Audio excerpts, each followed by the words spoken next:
ছাদ জামা কাপড় পুরো আজকে। এখানে মা বসে পড়েছে কুটনো করতে। একটু জল লাগবে। আমার মোছা হয়ে গেছে। আর ওই দেখো আমার বর সকাল সকাল ঘুম থেকে উঠে জানলা দরজা মুছে নিয়ে আমি বিছানার চাদরটাও তুলে দিচ্ছি কাচতে দেবে বলে। চাদরটা নিয়ে চলে গেলাম মায়ের কাছে। মা এখন 2 বালতি জামা কাপড় ভিজিয়ে দিয়েছে।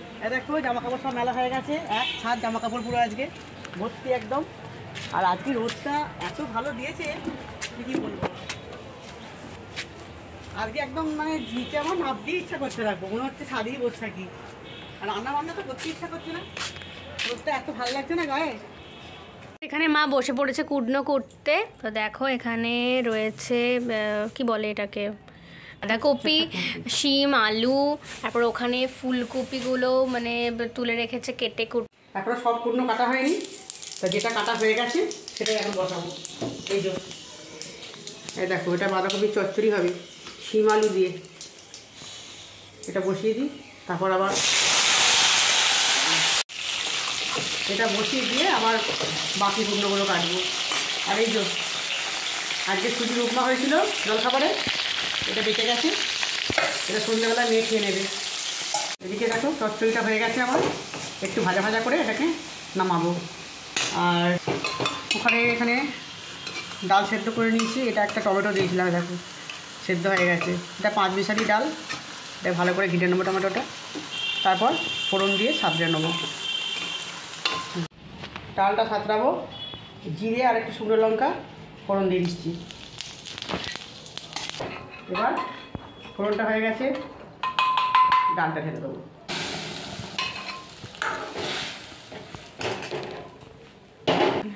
একটু হলুদ দিয়ে দিচ্ছি, আর নুন দেবো একটু,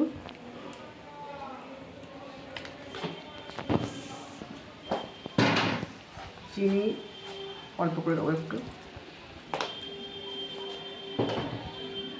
আর কাঁচা লঙ্কা নিয়ে আসি, একটা কাঁচা লঙ্কাও দিয়ে দেবো এর মধ্যে। ব্যাস এবার ফুটলে নামিয়ে নেবো। তো এইদিকে দেখো বেগুন ভাজাটা হয়ে গেছে আমার, আর এখানে পোস্তটা হচ্ছে। মেয়ে বসে পড়েছে, ফল কাটছে, গোপুসোনাকে ভোগ দেবে। তো দেখো আমার রান্না বান্না কমপ্লিট। এদিকে গ্যাসও আমার মোছা হয়ে গেছে, তো এবার ভাত বাড়বো। আর ওই দেখো আমার বর দোকান থেকে এসে শুয়ে পড়েছে, শরীরটা বলছে একটু খারাপ লাগছে, একটু গ্যাস অম্বলের মতো হয়েছে। এখন ডেকে তুলবো, দেখি আবার ভাত খাই কিনা। বর তো বলছে ভাত খাবে না, তাই নুন চিনি একটু জল করে দিচ্ছি।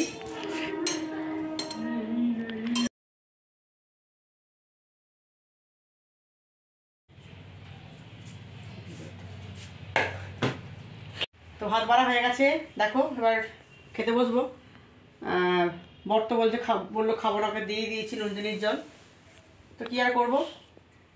বরের শরীরটা আজ খুবই খারাপ, তাই ভিডিওটা আর কন্টিনিউ করতে পারিনি, তো এখানেই শেষ করছি।